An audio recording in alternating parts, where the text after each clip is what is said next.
To Your Good Health by Andrew Lang.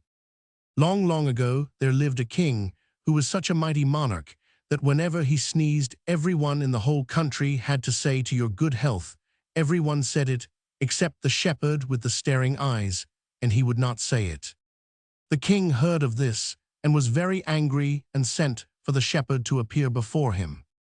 The shepherd came and stood before the throne where the king sat, looking very grand and powerful. But however grand or powerful he might be, the shepherd did not feel a bit afraid of him. "Say at once, 'To my good health,'" cried the king.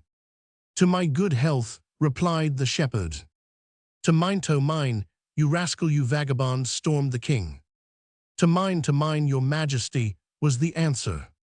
"But to my own," roared the king, and beat on his breast in a rage. "Well, yes, to mine, of course, to my own," cried the shepherd, and gently tapped his breast. The king was beside himself with fury, and did not know what to do when the Lord Chamberlain interfered. "Say at once, say, this very moment, 'To your health, your majesty,' for if you don't say it, you'll lose your life," whispered he. "No, I won't say it till I get the princess for my wife," was the shepherd's answer. Now, the princess was sitting on a little throne beside the king, her father, and she looked as sweet and lovely as a little golden dove. When she heard what the shepherd said, she could not help laughing, for there is no denying the fact that this young shepherd with the staring eyes pleased her very much indeed.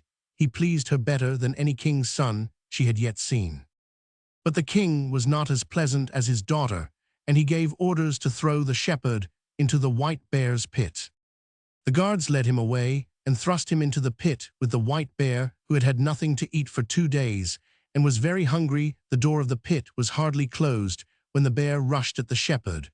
But when it saw his eyes, it was so frightened that it was ready to eat itself. It shrank away into a corner and gazed at him from there, and in spite of being so famished, did not dare to touch him, but sucked its own paws from sheer hunger.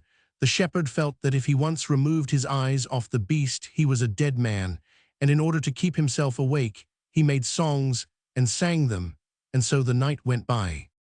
Next morning, the Lord Chamberlain came to see the shepherd's bones, and was amazed to find him alive, and well. He led him to the king, who fell into a furious passion, and said, "Well, you have learned what it is to be very near death, and now will you say, 'To my good health'?"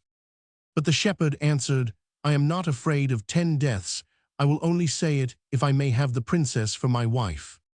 "Then go to your death," cried the king, and ordered him to be thrown into the den with the wild boars. The wild boars had not been fed for a week, and when the shepherd was thrust into their den, they rushed at him to tear him to pieces. But the shepherd took a little flute out of the sleeve of his jacket and began to play a merry tune, on which the wild boars first of all shrank shyly away, and then got up on their hind legs and danced gaily. The shepherd would have given anything to be able to laugh. They looked so funny, but he dared not stop playing, for he knew well enough that the moment he stopped they would fall upon him and tear him to pieces. His eyes were of no use to him here, for he could not have stared 10 wild boars in the face at once. So he kept on playing, and the wild boars danced very slowly, as if in a minuet. Then by degrees he played faster and faster, till they could hardly twist and turn quickly enough, and ended by all falling over each other in a heap, quite exhausted and out of breath. Then the shepherd ventured to laugh at last, and he laughed so long and so loud that, when the Lord Chamberlain came early in the morning, expecting to find only his bones, the tears were still running down his cheeks from laughter. As soon as the king was dressed, the shepherd was again brought before him, but he was more angry than ever to think the wild boars had not torn the man to bits, and he said, "Well, you have learned what it feels to be near 10 deaths. Now say, 'To my good health.'" But the shepherd broke in with, "I do not fear 100 deaths, and I will only say it if I may have the princess for my wife." "Then go to 100 deaths," roared the king, and ordered the shepherd to be thrown down the deep vault of scythes. The guards dragged him away to a dark dungeon, in the middle of which was a deep well with sharp scythes all round it. At the bottom of the well was a little light, by which one could see, if anyone was thrown in, whether he had fallen to the bottom. When the shepherd was dragged to the dungeons, he begged the guards to leave him alone a little while, that he might look down into the pit of scythes. Perhaps he might after all make up his mind to say, "To your good health," to the king. So the guards left him alone, and he stuck up his long stick near the well, hung his cloak round the stick, and put his hat on the top. He also hung his knapsack up inside the cloak, so that it might seem to have some body within it. When this was done, he called out to the guards, and said that he had considered the matter, but after all he could not make up his mind to say what the king wished. The guards came in through the hat and cloak, knapsack, and stick all down the well together, watched to see how they put out the light at the bottom, and came away thinking that now there really was an end of the shepherd, but he had hidden in a dark corner, and was laughing to himself all the time. Quite early next morning came the Lord Chamberlain carrying a lamp, and he nearly fell backwards with surprise when he saw the shepherd alive, and well, he brought him to the king, whose fury was greater than ever, but who cried, "Well, now you have been near 100 deaths, will you say to your good health?"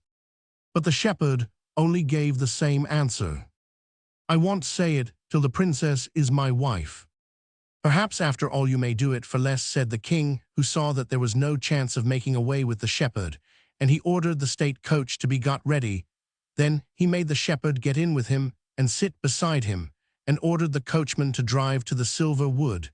When they reached it, he said, "Do you see this silver wood? Well, if you will say to your good health, I will give it to you." The shepherd turned hot and cold by turns, but he still persisted, "I will not say it till the princess is my wife." The king was much vexed. He drove further on till they came to a splendid castle all of gold, and then he said, "Do you see this golden castle? Well, I will give you that too, the silver wood and the golden castle, if only you will say that one thing to me, to your good health." The shepherd gaped and wondered and was quite dazzled, but he still said, "No, I will not say it till I have the princess for my wife." This time the king was overwhelmed with grief, and gave orders to drive on to the diamond pond, and there he tried once more.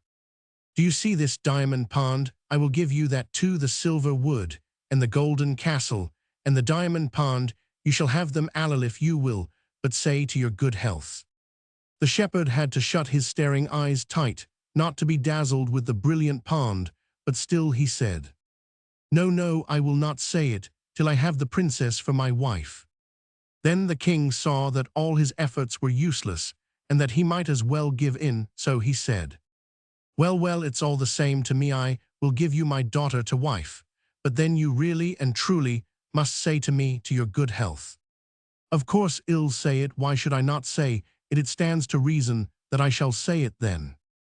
At this the king was more delighted than anyone could have believed. He made it known all through the country that there were to be great rejoicings, as the princess was going to be married, and everyone rejoiced to think that the princess, who had refused so many royal suitors, should have ended by falling in love with the staring-eyed shepherd.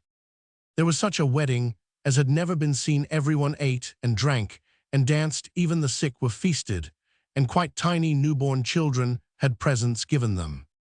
But the greatest merrymaking was in the king's palace. There the best bands played, and the best food was cooked. A crowd of people sat down to table, and all was fun and merrymaking. And when the groomsmen, according to custom, brought in the great boar's head on a big dish, and placed it before the king so that he might carve it, and give everyone a share, the savory smell was so strong that the king began to sneeze with all his might. "To your very good health," cried the shepherd before anyone else, and the king was so delighted that he did not regret having given him his daughter. In time, when the old king died, the shepherd succeeded him. He made a very good king, and never expected his people to wish him well against their wills. But all the same, everyone did wish him well, for they all loved him. From Russisch Marchen.